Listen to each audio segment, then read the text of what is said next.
Since the first Whitechapel murder 130 years ago, the world has been captivated by the idea of unmasking the monster that is Jack the Ripper. His grisly crimes shocked and disgusted across the globe with their sheer savagery. Unfortunately, it seems that we are no nearer solving this case today than Inspector Aberline was back then. Indeed, since that time the pool of suspects has grown alarmingly. At this point it includes pretty much everyone, from those who probably didn't do it to those who couldn't possibly have done it. Here, we look at just a few. Number 10. H. H. Holmes.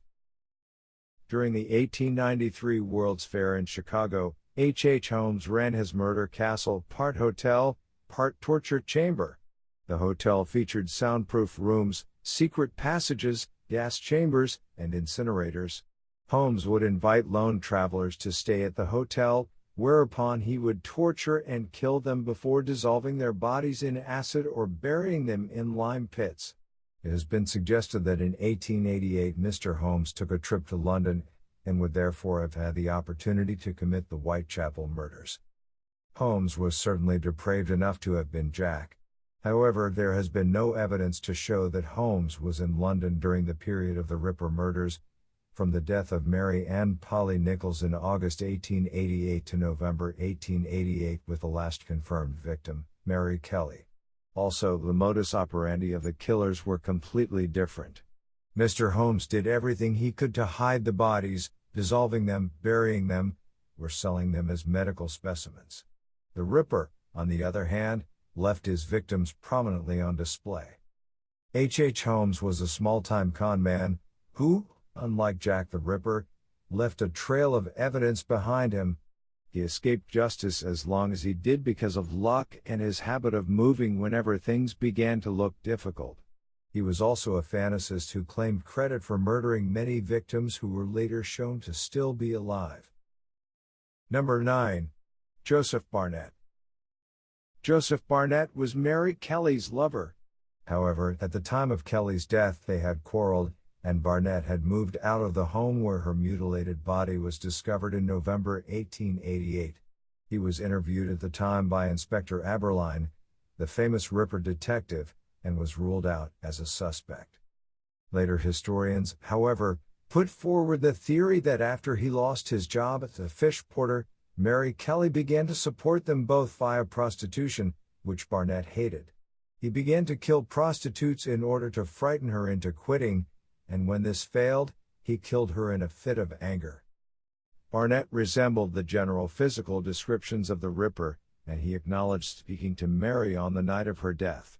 However, witnesses who saw Mary enter her home with the murderer would have known and recognized Mr. Barnett, and though he was interviewed, he was never seriously considered as a suspect. Also, if he had wanted her to stop prostituting herself, there would surely have been easier ways than that. Number 8.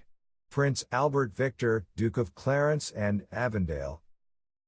Prince Albert Victor, Queen Victoria's grandson, had been involved in a number of scandals involving prostitution, and in 1889 it was rumored that the prince was a visitor to 19 Cleveland Street, where a number of high-born gentlemen, including earls and dukes, were paying to consort with young boys. Many witnesses were spirited out of the country when the scandal broke, and the prince himself was, somewhat fortuitously, sent on a lengthy tour of the empire and was unavailable for interview. However, it wasn't until long after his death that his name became linked to the Whitechapel murder investigation. It was suggested that he carried out the murders after contracting syphilis from a prostitute, or that the killings were a conspiracy to cover up his secret marriage to a shop girl and the subsequent birth of the prince's illegitimate child. There is no evidence to support either theory. No one has been able to produce a marriage certificate or birth certificate, and the only thing that has been established is that Prince Albert Victor was definitely out of the country when some of the murders occurred, probably trying to avoid another scandal. Number 7. Charles Lechmere. Charles Lechmere, sometimes known as Charles Cross, was a 39-year-old driver for Pickford's Meat Company when he discovered the body of Polly Nichols lying in an alleyway. It has been suggested that far from being the first person to find the body, Lechmere was, in fact, the last person to see her alive, and that he had just brutally murdered her when another witness came across the scene, and Lechmere was obliged to invent a story to explain his presence there. However, other than the finding of the body, there is little to suggest that he might be the murderer. The most suspicious thing about him seems to have been the fact that he used more than one name, but that appears to have been common at this time. Cross was the name of his stepfather. The second witness arrived only moments after Lechmere, and he testified that the woman was still breathing, though faintly, when he saw her. This being so, it is doubtful that Lechmere would have had time to commit the murder, clean himself up, and hide the weapon before being discovered. Number 6. Frederick Bailey Deeming. Frederick Deeming was said to be extremely close to his mother. After she died, Deeming got a job as a sailor, contracted an illness, and suffered delusions that his mother's spirit was giving him instructions to commit strange and violent acts, including the murder of 2 wives and 4 of his children. After the murder of his first wife and his children in Liverpool, Deeming moved to Australia, where his second wife also died. At the time of his arrest, he had proposed to another woman, who no doubt considered herself lucky to have escaped him. The Whitechapel murders occurred in a port district, and therefore, he may have been familiar with the area. Deeming also admitted at one time to contracting syphilis from a Whitechapel prostitute, saying that he would have killed her if he'd had the chance. He reportedly confessed to being Jack before his execution.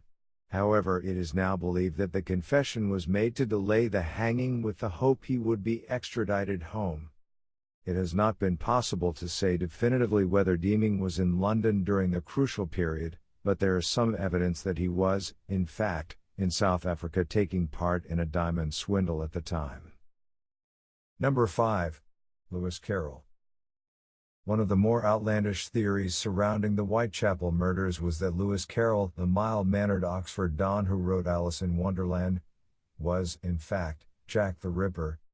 It has been claimed that Carroll was the victim of a sexual assault as a child, had a mental breakdown, and became consumed with the idea of taking revenge on society. There is some evidence for this. Apparently, Carroll wrote in a diary every day using purple ink, but on the days of the Whitechapel killings, he switched to black ink. Sounds compelling. Not only that, but apparently, some of Carroll's poems, particularly the nonsense rhyme Jabberwocky, indicate a psychotic nature. The poem was published 17 years before the first murder.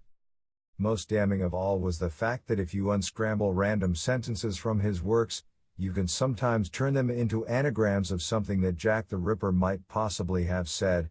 Of course, you can do that with just about any other book in the English language. Number 4. Aaron Kosminski. Aaron Kosminski was a much more likely prospect. He was named as a suspect at the time of the murders, though there was never enough evidence to charge him. Kosminski knew the area and had a great hatred of women, with strong homicidal tendencies. His was also a barber. And he was Jewish. After the murders of Catherine Eddowes and Elizabeth Stride, some graffiti had allegedly been found at Goulston Street which suggested the Ripper might be Jewish, too. However, the message, if it was ever there, was soon washed off, and its authenticity has been disputed ever since. Kosminski's name was brought up again when a shawl, allegedly belonging to Eddowes, was said to have had traces of semen that might have belonged to the killer, or not. The shawl had, apparently, been stolen from the scene by a police officer as a gift for his wife, although it never appeared in the inventory of Eddowes's belongings.